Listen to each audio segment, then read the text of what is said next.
네, 안녕하세요. 회원 모집 방법을 말씀드리겠습니다. 첫 번째로 로드맵을 완성하자인데요.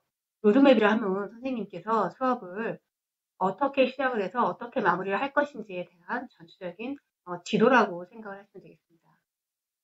예를 들어서 나는 뭐 6세부터 시작을 하겠다. 또는 1학년부터 시작을 하겠다. 초등학교 4학년까지 하겠다. 뭐 3학년까지만 하겠다. 아니면 초등학교 전 과정을 하겠다. 아니면 초등, 중등까지 하겠다. 이런 연령별 그리고 그 각 연령에 따른 그 어떤 교재 또는 그 프로그램. 그래서 6, 7세는 어떤 프로그램을 쓸 거고 그리고 그 프로그램에 적합한 교재가 이거다. 뭐 이런 식으로 그 고객이 생각을 할 때 저기는 어떤 학원이구나 또는 어떤 공부방이구나 라는 그런 생각이 쉽게 들 수 있으려면 첫 번째가 이 로드맵입니다.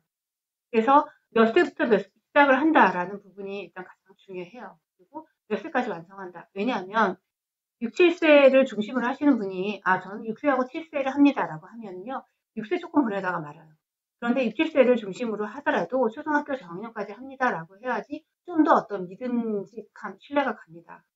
그래서 이런 로드맵을 완성하실 때 고려하실 부분은 본인이 어떤 연령의 아이들을 수업을 할 것인지라는 부분이에요. 그러기 위해서는 그 해당 연령에 해당되는 일반적인 커리큘럼, 즉 교과서 부분은 이해를 하셔야 되겠죠. 이해뿐만이 아니라 그 내용을 가르칠 수 있는 그런 역량을 가지셔야 합니다.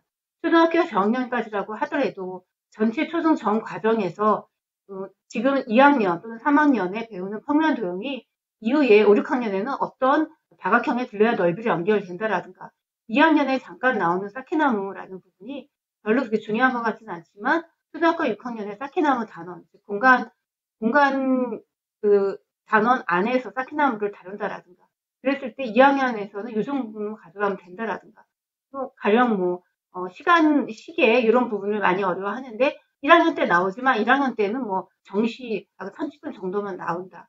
그렇지만 3학년에 가서는 기회와 시간이라는 단어로 시간과 시각의 차이를 알아야 된다.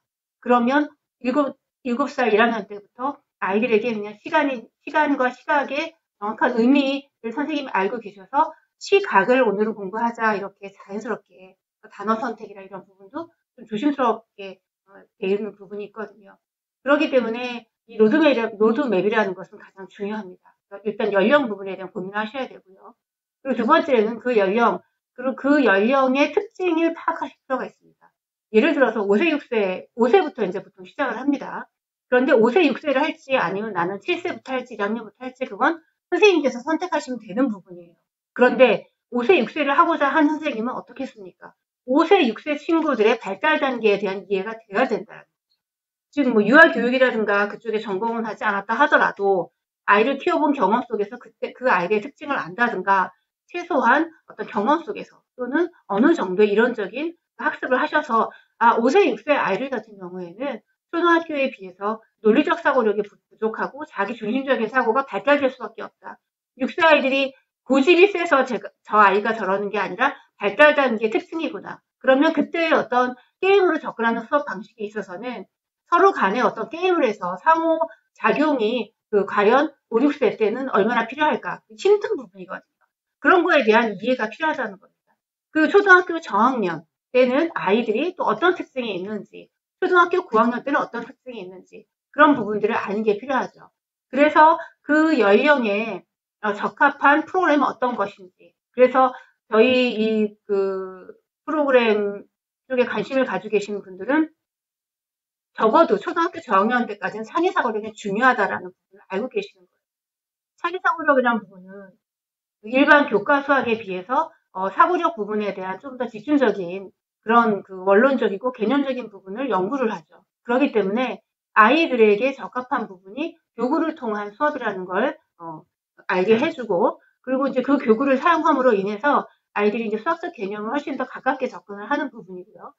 교과서에 나오는 부분보다는 꼭 시험을 봐서 정답을 알아맞히는 그런 부분보다는 이때의 분수 개념은 꼭 2분의 1보다 3분의 1이 크다 작다라는 부분을 그 전에 2분의 1 조각과 3분의 1 조각을 계속 비교를 해보면서 그리고 왜 2분의 1인지 왜 3분의 1인지를 어떤 부채물을 가지고 비교 탐구해 보면서 2분의 1이 크구나 3분의 1보다 라는 부분을 알게 되는 게 중요하다는 걸 아시는 분이라는 거죠.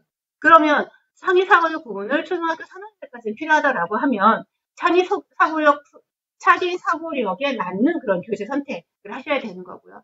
그리고 초등학교 고학년에 가서는 도용이 굉장히 중요하니까 도용을 완성하는 그런 프로그램이 필요하다. 이렇게 생각하실 수가 있다는 겁니다. 이러한 전반적인 본인의 계획, 수업 계획을 지도처럼 그렇게 표시할 수 있는 부분을 이제 로드맵이라고 하는데요.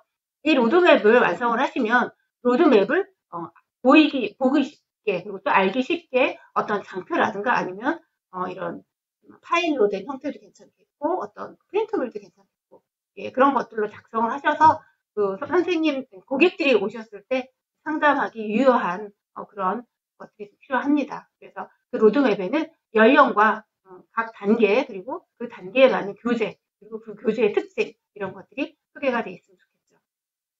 네, 이상입니다.